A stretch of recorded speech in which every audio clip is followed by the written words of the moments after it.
बिस्मिल्लाहिर्रहमानिर्रहीम। अस्सलाम वालेकुम स्टूडेंट्स। आज का हमारा टॉपिक है हिस्ट्री ऑफ न्यूक्लियर फिजिक्स। ये जो टॉपिक है इसमें हम हिस्ट्री लेंगे 1896 से 1932 तक। आपको पता है ये टाइम ड्यूरेशन, ये जो पीरियड ले रहे हैं इसकी वजह क्या है?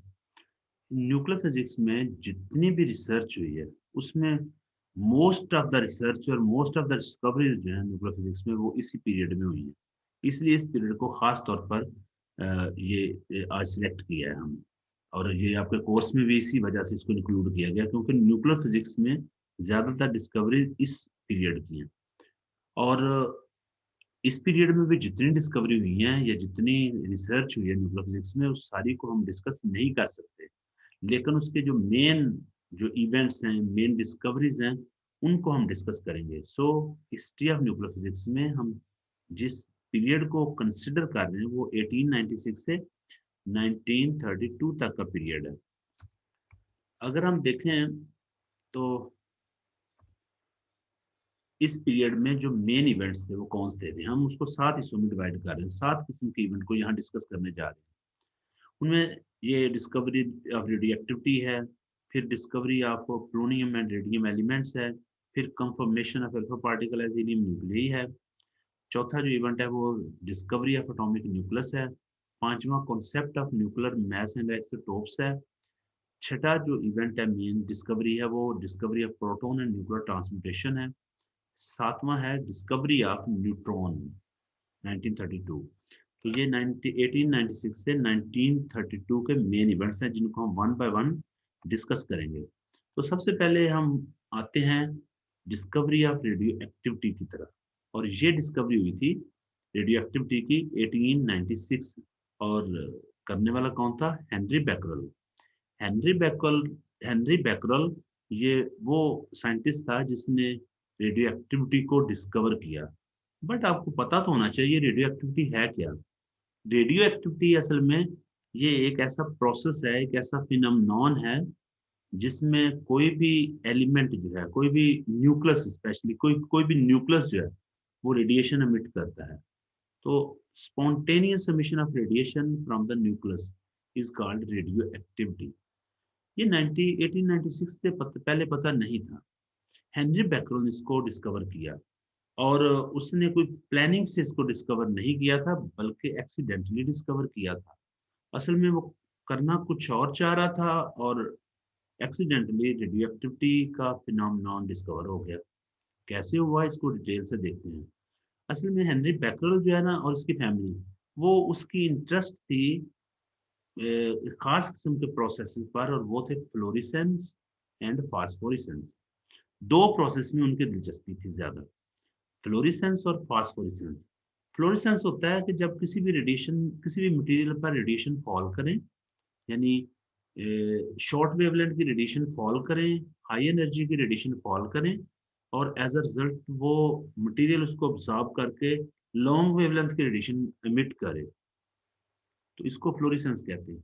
लेकिन अगर कोई मटेरियल सोर्स की एब्सेंस में, सोर्स को हटा भी दिया जाए फिर भी रेडिएशन एमिट करता रहे, तो इस प्रोसेस को कहते हैं फॉस्फोरिसेंस। तो रदर हेनरी बैकरल और इसकी फैमिली का खास तौर पर इंटरेस्ट था फ्लोरिसेंस और फॉस्फोरिसेंस में।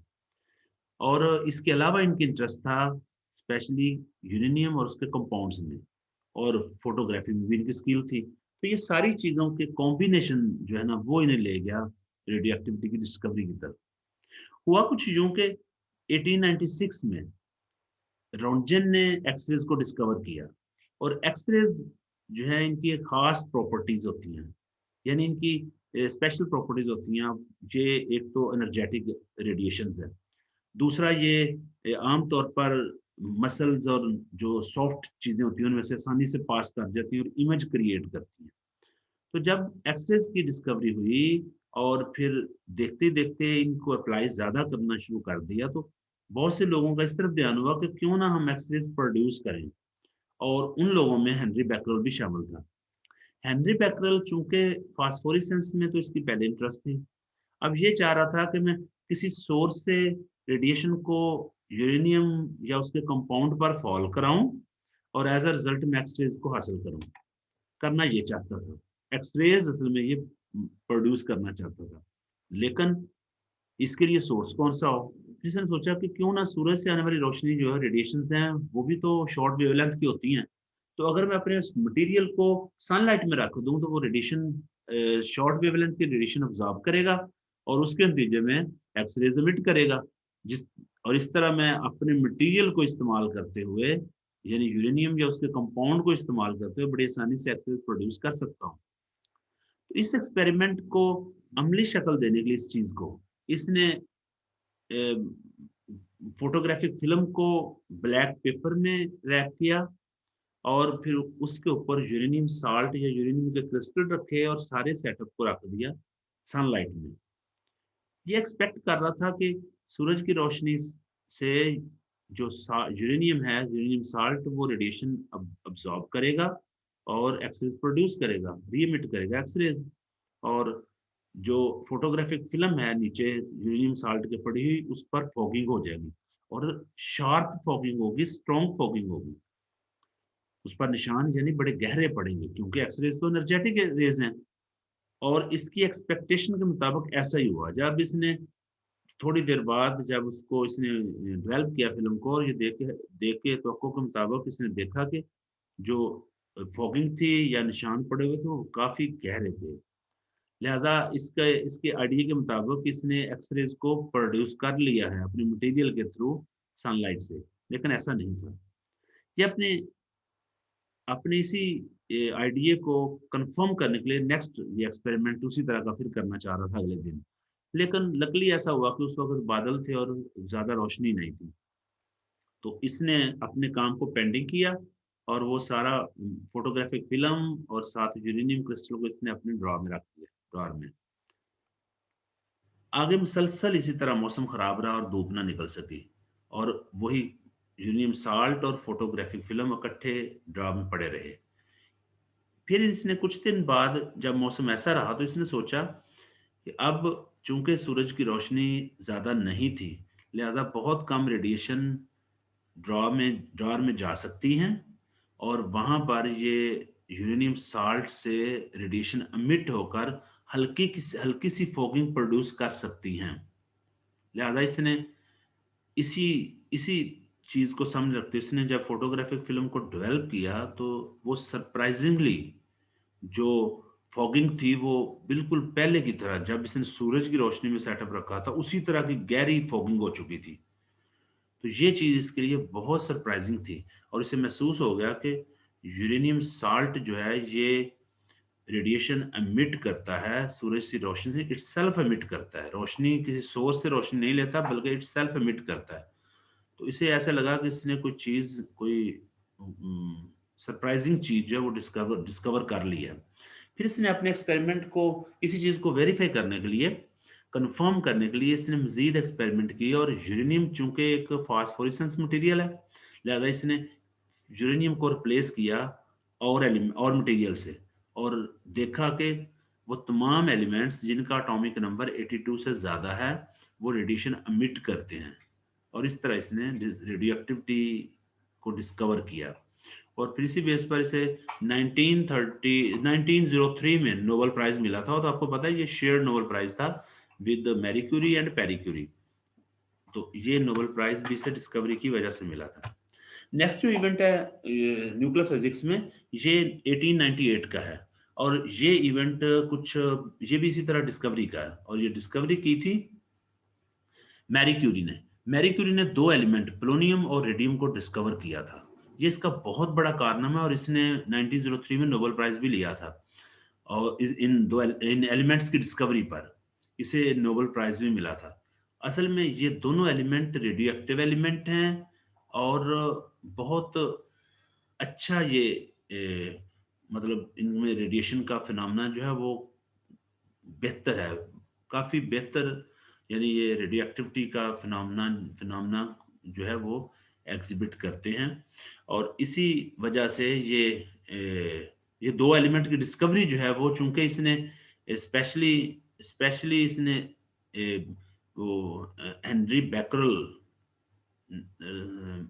पेरी क्यूरी की लैब में, इसने अपने पीएचडी की थीसिस रिसर्च के दौरान पेरी क्यूरी की लैब में इसने डिस्कवर किया था इन दो एलिमेंट्स को, लेकिन ये दोनों एलिमेंट इसने पिच ब्लेंडे, ये यूरेनियम का मिनरल है जिसमें यूरेनियम खास तौर पर एलिमेंट मौजूद होता है, तो इसने इस पिच ब्लेंडे से डिस्कवर किया था प्लोनियम और रेडियम को। असल में पिच ब्लेंडे ये फ्रांस में उस वक्त काफी ये मटेरियल जो है मिनरल पाया जाता था, और उस वक्त लोग समझते थे शायद ये बिल्कुल बेकार सा मटेरियल है जो ऐसे पड़ा हुआ है, लेकिन मैरी क्यूरी जो है इसने महसूस किया कि इसमें इस मटेरियल में पिच ब्लेंडे में कोई खास चीज है। सो ये वहां से पिच ब्लेंडे को ले गया थी पैरी क्यूरी की लैब में, और वहां पर ये उसकी एक्स उस वहां से इसने प्लोनियम और रेडियम को एक्सट्रैक्ट किया इसने। और इसके लिए इसने काफी मेहनत की, और फिर देखते ही देखते फ्रांस में ये मटेरियल जो है पिच ब्लेंडे गायब हो गया, क्योंकि इसमें बहुत ही कीमती एलिमेंट छुपे हुए थे।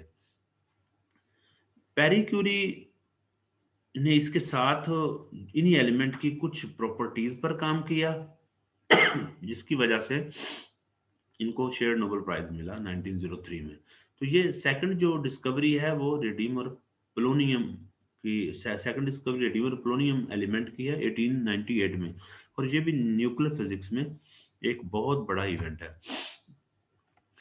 थर्ड, अगर हम थर्ड को देखें न्यूक्लियर फिजिक्स में, थर्ड जो बड़ा इवेंट हुआ है वो न्यूक्लियर फिजिक्स में कंफर्मेशन है अल्फा पार्टिकल की as a helium nuclei. Alpha particles असल में हीलियम के न्यूक्लियाई हैं, ये आप लोग जानते हैं, लेकिन ये पहली दफा अर्नेस्ट रदरफोर्ड ने इसका पता चलाया था। और आपको पता है अर्नेस्ट रदरफोर्ड का न्यूक्लियर फिजिक्स में बहुत काम है, इसकी बहुत सर्विसेज है, इसलिए इसको न्यूक्लियर फिजिक्स का फादर ऑफ न्यूक्लियर फिजिक्स भी कहते हैं। असल में रदरफोर्ड ने 1909 में इसने कंफर्म किया था, लेकिन ये अल्फा पार्टिकल की नेचर उस पर स्टडी ये 1907 से कर रहा था, देख रहा था। ये डिस्कवरी जो है, ये कंफर्मेशन जो है, ये भी इसने बहुत इंटरेस्टिंग एक्सपेरिमेंटल सेटअप से की थी। किस तरीके से की? ये अल्फा पार्टिकल का सैंपल का इसने स्पेक्ट्रोस्कोपिक एनालिसिस किया, लेकिन उनको ट्रैप कैसे किया एनालिसिस के लिए, ये देखने वाली बात है। इस एक्सपेरिमेंट के लिए इसने अपने एक स्टूडेंट की हेल्प ली थी, रॉयड की, इसलिए इस एक्सपेरिमेंट को स्पेशली रदरफोर्ड रॉयड एक्सपेरिमेंट कहते हैं। और इस एक्सपेरिमेंट के सेटअप के लिए इसने थिन वॉल्ड ट्यूब ली, थिन वॉल ट्यूब, इतनी थिन के वो तकरीबन मिलीमीटर का 100वां हिस्सा वो उसकी वॉल बारीक थी। उसके अंदर इसने रेडियम सोर्स रखा, और फिर उसके बाहर एक और थिक वॉल ट्यूब रख दी, और एक हफ्ते के लिए इसने रेडियम से अल्फा पार्टिकल के एजेक्शन का टाइम रखा। और एक हफ्ते बाद रेडियम, चूंकि ये ऐसा रेडियोएक्टिव एलिमेंट है जो डिसइंटीग्रेट होते हुए, टूटते हुए अल्फा पार्टिकल एमिट करता है, तो अल्फा पार्टिकल के एमिशन से रेडियम जो है वो रेडॉन में कन्वर्ट हो जाता है। उसके अब अल्फा पार्टिकल जब प्रोड्यूस होते हैं, आपको पता है जब भी न्यूक्लियस से अल्फा पार्टिकल निकलते हैं तो इनकी खास काइनेटिक एनर्जी होती है। उस काइनेटिक एनर्जी से ये थिन वॉल ट्यूब को क्रॉस कर गए, और थिन वॉल ट्यूब से क्रॉस करते हुए, चूंकि अल्फा पार्टिकल पर डब्ल्यू डब्ल्यू पॉजिटिव चार्ज होता है, इसलिए इन्होंने थिन वॉल्ड ग्लास ट्यूब से इलेक्ट्रॉन लेकर अपने आप को न्यूट्रलाइज कर लिया, और थिक वॉल और थिन वॉल ट्यूब के दरमियान जो स्पेस थी वहां पर ट्रैप हो गए। चूंकि उन दोनों ट्यूब्स की वॉल के दरमियान जो स्पेस थी उसको इवैक्यूएट इसने किया, यानी पंप से उसको, उसमें से एयर को निकाल दिया, वैक्यूम क्रिएट कर लिया। लिहाजा alpha particle thin wall tube से निकलकर वैक्यूम इवैक्यूएटेड जगह पर न्यूट्रल पार्टिकल की शक्ल में वहां पर ट्रैप हो गए। अब इसने वहां से सैंपल लिया, और उस सैंपल का स्पेक्ट्रम जब देखा तो वो स्पेक्ट्रम एग्जैक्टली हीलियम के स्पेक्ट्रम से मैच कर रहा था। तो इस तरह उसने कंफर्म कर लिया कि अल्फा पार्टिकल असल में हीलियम के न्यूक्लियस होते हैं, जो थिन वॉल ट्यूब से निकलते हुए उन्होंने इलेक्ट्रॉन कैप्चर किए, और इस तरह वो हीलियम के एटम्स में कन्वर्ट हो गए। और जिस इक्वेशन के जरिए, जिस न्यूक्लियर रिएक्शन के जरिए हम वो अल्फा पार्टिकल का मिशन है उसको हम न्यूक्लियर रिएक्शन को देख सकते हैं। रेडियम 88 या रेडियम 226 रेडियम जो है वो कन्वर्ट हुआ है रेडॉन 222 में, और अल्फा पार्टिकल के एजेक्शन से, मिशन से। तो इस तरीके से अल्फा पार्टिकल हीलियम के न्यूक्लियाई में की कंफर्मेशन रदरफोर्ड ने की थी। नेक्स्ट डिस्कवरी की तरफ आए तो वो डिस्कवरी ऑफ एटॉमिक न्यूक्लियस है 1911 में। जो बहुत बड़ा न्यूक्लियर फिजिक्स में वाकया हुआ था वो डिस्कवरी ऑफ एटॉमिक न्यूक्लियस था। रदरफोर्ड ने न्यूक्लियस डिस्कवर किया था। देखिए, हम न्यूक्लियर फिजिक्स की अगर हम बात करते हैं तो न्यूक्लियर फिजिक्स तो बेसिक न्यूक्लियस की स्टडी पर करती है, लेकिन हमें ये पता होना चाहिए कि आखिर न्यूक्लियस डिस्कवर कैसे हुआ। ये रदरफोर्ड ने इसको अपने जो बड़ा मशहूर उसका गोल्ड फॉयल एक्सपेरिमेंट है उसके नतीजे में इसने न्यूक्लियस डिस्कवर किया। सब लोग जानते हैं कि इसने गोल्ड को यूज किया because gold is malleable and ductile metal.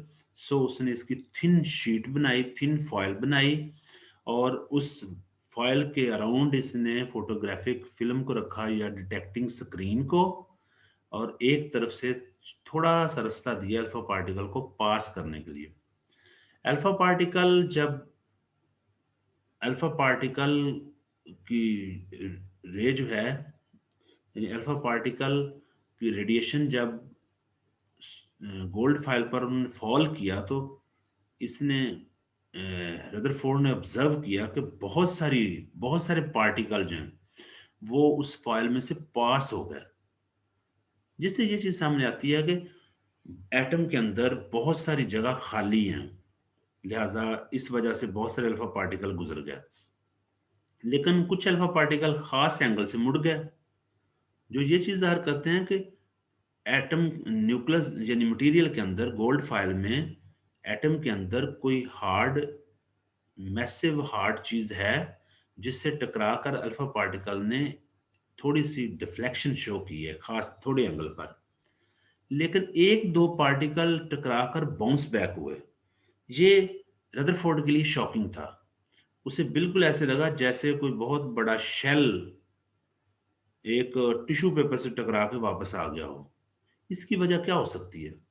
इसकी वजह, इसके जो कंक्लूजन था रदरफोर्ड का वो यही था कि चूंकि alpha particle fast moving particle है, लेकिन इनका बाउंस बैक होना जाहिर करता है कि एटम के अंदर कोई हार्ड मैसिव और चार्ज चीज है जिसने अल्फा पार्टिकल को बाउंस बैक कर दी है। और जो चार्ज बॉडी अंदर मौजूद है उस पर चार्ज भी वही है जो अल्फा पार्टिकल पर है, और उसके चार्ज की वजह से जो वहां पर फील्ड है वो बहुत स्ट्रांग है, इतना स्ट्रांग कि उसने fast moving positively charge alpha particle को बाउंस बैक कर दिया। अब आपको पता है कि एटम का साइज बहुत छोटा है, फेम्टोमीटर्स में होता है, और फेम्टोमीटर्स में होने की वजह से जितना साइज छोटा होता जाता है उतने इलेक्ट्रिक फील्ड इंक्रीज होता जाता है। तो वो इंक्रीज्ड इलेक्ट्रिक फील्ड इतना ज्यादा हो गया कि उसने अल्फा पार्टिकल को बाउंस बैक कर दिया। तो इस तरह रदरफोर्ड इस नतीजे पर पहुंचा कि हर एटम के अंदर एक हार्ड मैसिव और पॉजिटिवली चार्ज पार्टिकल मौजूद होता है जिसको न्यूक्लियस का नाम दिया, और इस तरह न्यूक्लियस की डिस्कवरी हुई और बाद में इसने इसकी वजह से नोबेल प्राइज भी विन किया था। नेक्स्ट जिस चीज को हम डिस्कस करने जा रहे हैं वो concept of nuclear mass and isotopes है। 1913 में फ्रेडरिक सोडे का ये काम था कि उसने आइसोटोप्स का पता चलाया, डिस्कवर किया आइसोटोप्स को, और साथ साथ न्यूक्लियर मास के बारे में भी कुछ चीजें क्लियर की। आइसोटोप्स असल में पहले ये ख्याल किया जाता है कि हर एटम, हर एलिमेंट के एटम जो होते हैं, एक एलिमेंट के तमाम एटम एक जैसे होते हैं, उनकी प्रॉपर्टीज, उनके मैस, उनका उनका फिजिकल प्रॉपर्टीज, केमिकल प्रॉपर्टीज, हर चीज एक जैसी होती है। लेकिन फ्रेडरिक सोडे ने ये चीज प्रूव की कि हर एलिमेंट के तमाम एटम एक जैसे नहीं होते, बल्कि उनमें डिफरेंस होता है। मसलन अगर हम कार्बन की बात करते हैं तो कार्बन, अगर आपके पास एलिमेंट मौजूद है तो उसके उस एलिमेंट में जितने भी कार्बन के एटम है वो सारे एक जैसे नहीं हैं। ज़ाहिर तो ऐसे ही लगता है कि कार्बन के एटम एक जैसे होंगे, लेकिन हर कार्बन मटेरियल में कार्बन के तमाम एटम एक जैसे नहीं हो सकते, उनमें डिफरेंस क्या हो सकता है? डिफरेंस हो सकता है नंबर ऑफ न्यूट्रॉन्स का। कार्बन का एटॉमिक नंबर 6 है, इसका मतलब है हर कार्बन के एटम में 6 प्रोटॉन तो होंगे, लेकिन न्यूट्रॉन जो है वो डिफरेंट हो सकते हैं। न्यूट्रॉन 6 भी हो सकते हैं, कार्बन के एटम में 7 भी हो सकते हैं और 8 भी हो सकते हैं। तो ये डिफरेंस ऑफ न्यूट्रॉन की वजह से एटॉमिक मास में डिफरेंस आ जाता है। तो इस तरह एटम की जो केमिकल प्रॉपर्टीज हैं, एटम्स ये एक एलिमेंट के तमाम एटम केमिकल प्रॉपर्टीज तो एक जैसी रहेंगी, लेकिन फिजिकल प्रॉपर्टीज में चेंज आ जाएगी। और इसी बेस पर उनके डिफरेंट एटम में एक ही एलिमेंट के डिफरेंट एटम का डिफरेंट होने की वजह से उस एलिमेंट के एटम को आइसोटोप्स का नाम दिया गया। तो रदरफोर्ड ने ये बताया कि किसी भी एलिमेंट के तमाम एटम एक जैसे नहीं होते और उन डिफरेंट एलिमेंट को आइसोटोप्स कहते हैं। और वो डिफरेंस जो है वो उनके मास की वजह से होता है, उनके न्यूट्रॉन की वजह से होता है। और इसी तरह जैसे हाइड्रोजन के 3 आइसोटोप हैं, कार्बन के भी 3 आइसोटोप हैं, और different elements have different isotopes. लेकिन इसने साथ साथ इस चीज का पता चलाया कि जो एलिमेंट के एटम का मास होता है वो एक्चुअल में न्यूक्लियस में मौजूद प्रोटॉन्स और न्यूट्रॉन की वजह से होता है। और जितने तादाद प्रोटॉन और न्यूट्रॉन्स की होगी उतना ही उसका एटॉमिक मास होगा। तो इन दो चीजों की वजह से फ्रेडरिक सोडे को नोबेल प्राइज भी 1921 में दिया गया, और इसने इन चीजों का कॉन्सेप्ट भी दिया आइसोटोप्स का। और आज हम देखते हैं न्यूक्लियर फिजिक्स में हम एक ही एलिमेंट के डिफरेंट आइसोटोप्स को इस्तेमाल करते हुए डिफरेंट रिएक्शन या एक्सपेरिमेंट करते हैं। और आइसोटोप्स के बारे में एक और बात कि आइसोटोप्स जो होते हैं ना, ये इन इन एटम के ये आउट बाहर से तो एक जैसे महसूस होते हैं, लेकिन इनसाइड ये डिफरेंट होते हैं क्योंकि इनके अंदर प्रोटॉन न्यूट्रॉन की तादाद डिफरेंट होती है। नेक्स्ट डिस्कवरी की बात करें तो ये प्रोटॉन की डिस्कवरी है। न्यूक्लियस के अंदर मेन पार्टिकल तो दो हैं, प्रोटॉन और न्यूट्रॉन। वैसे तो न्यूक्लियन तो बहुत सी किस्मों के हैं, लेकिन जो मोस्ट स्टेबल न्यूक्लियन न्यूक्लियस के अंदर एग्जिस्ट करते हैं वो प्रोटॉन और न्यूट्रॉन है। तो 1917 में रदरफोर्ड ने ही ये काम किया। उसने एक तो प्रोटॉन्स को डिस्कवर किया, प्रोटॉन को डिस्कवर किया, और साथ साथ उसने न्यूक्लियर ट्रांसम्यूटेशन के बारे में भी हमें एक्सप्लेनेशन दी कि न्यूक्लियर ट्रांसम्यूटेशन एक्चुअल में क्या है। तो पहले हम न्यूक्लियर ट्रांसम्यूटेशन की बात कर लेते हैं। न्यूक्लियर ट्रांसम्यूटेशन असल में कन्वर्जन है एक एलिमेंट की किसी और एलिमेंट में। आपको पता है, ये आपने अल्केमिस्ट के बारे में सुना होगा। अल्केमिस्ट ये वो लोग थे जो चीप मेटल्स को प्रीशियस मेटल में कन्वर्ट करने की कोशिश में लगे रहे, और वो ऐसा नहीं कर सके। असल में वो कन्वर्ट करना चाह रहे थे केमिकल रिएक्शन के थ्रू, लेकिन रदरफोर्ड ने ये काम कर दिखाया। उसने एक एलिमेंट को दूसरे में कन्वर्ट कर दिखाया। असल में जो कन्वर्जन होती है वो केमिकल रिएक्शन से कन्वर्जन कभी नहीं हो सकती एक एलिमेंट की किसी दूसरे में। एलिमेंट की कन्वर्जन उस वक्त होगी जब किसी भी एलिमेंट के एटम के न्यूक्लियस में चेंज आएगी। तो न्यूक्लियस में चेंज लाने से न्यूक्लियस किसी और एलिमेंट किसी और एटम का न्यूक्लियस बन सकता है। मसलन रदरफोर्ड ने सबसे पहला जो आर्टिफिशियल न्यूक्लियर रिएक्शन, पहला न्यूक्लियर रिएक्शन दिया था, उसने नाइट्रोजन का जो 14 आइसोटोप है उस पर बम्बार्डमेंट की थी अल्फा पार्टिकल की, और उसके नतीजे में नाइट्रोजन कन्वर्ट हो गया ऑक्सीजन 17 में, और साथ एक हाइड्रोजन का एटम अमिट हुआ। ये पहला आर्टिफिशियल न्यूक्लियर रिएक्शन था, सिंथेटिक न्यूक्लियर रिएक्शन, जिसमें अल्फा पार्टिकल को इस्तेमाल किया गया नाइट्रोजन पर और उसे कन्वर्ट कर दिया फिर ऑक्सीजन में। लेकिन यहाँ पर हाइड्रोजन के एटम का अमिट होना जाहिर कर रहा था कि शायद नाइट्रोजन के न्यूक्लियस में हाइड्रोजन मौजूद है। लेकिन बाद में पता चला कि जो हाइड्रोजन है इसके न्यूक्लियस में तो एक ही पार्टिकल होता है जिसको प्रोटॉन का नाम दिया गया। तो फिर हम कह सकते हैं कि जब अल्फा पार्टिकल की नाइट्रोजन पर बम्बार्डमेंट की और उसमें उसके नतीजे में ऑक्सीजन पैदा हुई तो साथ प्रोटॉन मिट हुआ, और इस तरह प्रोटॉन रदरफोर्ड ने डिस्कवर किया। और साथ ही साथ न्यूक्लियर ट्रांसम्यूटेशन जो है वो भी हमें उसका भी पता चला। और न्यूक्लियर ट्रांसम्यूटेशन क्या है? Conversion of one nucleus into another. लेकिन कन्वर्जन तो होती रहती है, जैसे आप देखें ना यूरेनियम या कोई भी हैवी एलिमेंट, अनस्टेबल एलिमेंट जो है वो डिसइंटीग्रेशन के नतीजे में, रेडियो एक्टिविटी के नतीजे में कन्वर्ट होता है और एलिमेंट में, but that is not nuclear transmutation. अगर आप आर्टिफिशियली खुद किसी एक न्यूक्लियस को दूसरे में कन्वर्ट करते हो तो ये न्यूक्लियर ट्रांसमुटेशन है, खासतौर पे ये न्यूक्लियर ट्रांसमुटेशन है।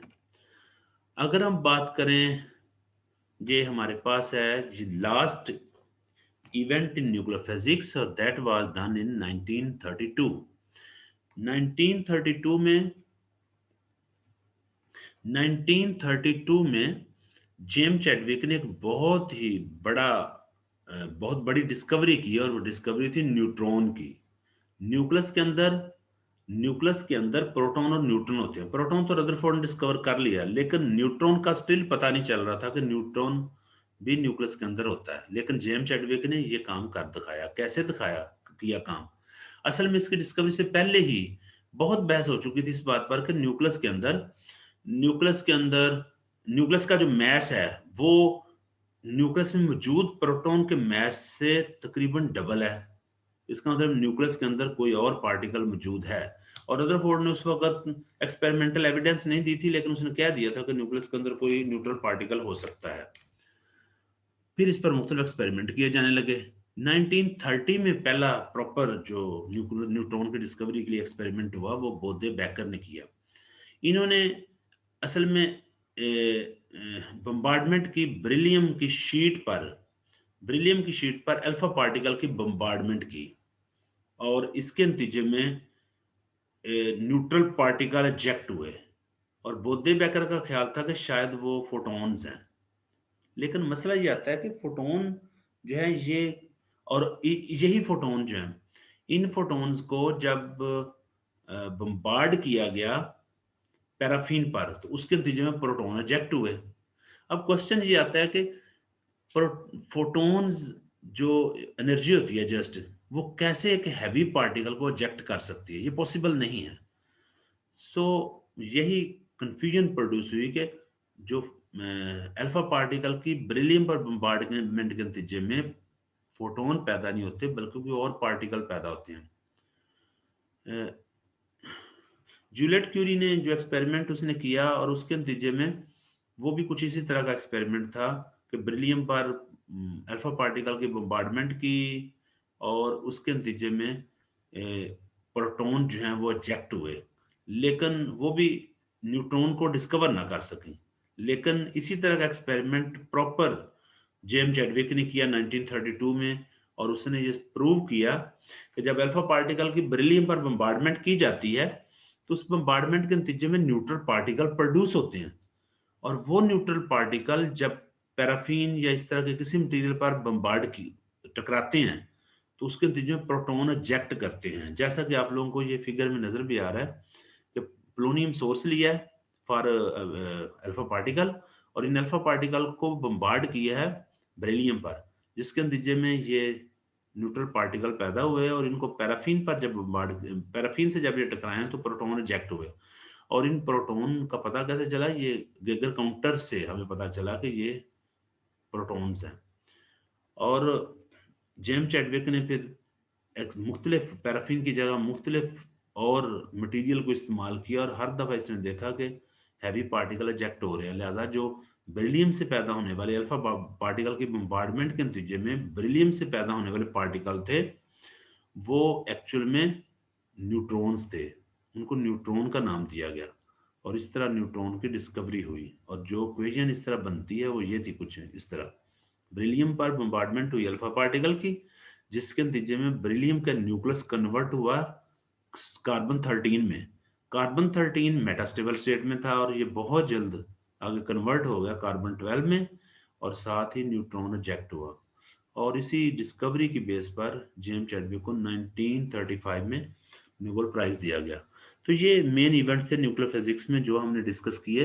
ये हमने इस पीरियड के हर इवेंट को डिस्कस नहीं किया, बल्कि जो इम्पोर्टेंट इवेंट थे उनकी हमने बात की। ये ज़्यादातर डिस्कवरी थी, और ज़्यादातर न्यूक्लियर फिजिक्स ने जो न्यूक्लियर फिजिक्स में एडवांसमेंट हुई है वो इसी पीरियड में हुई है।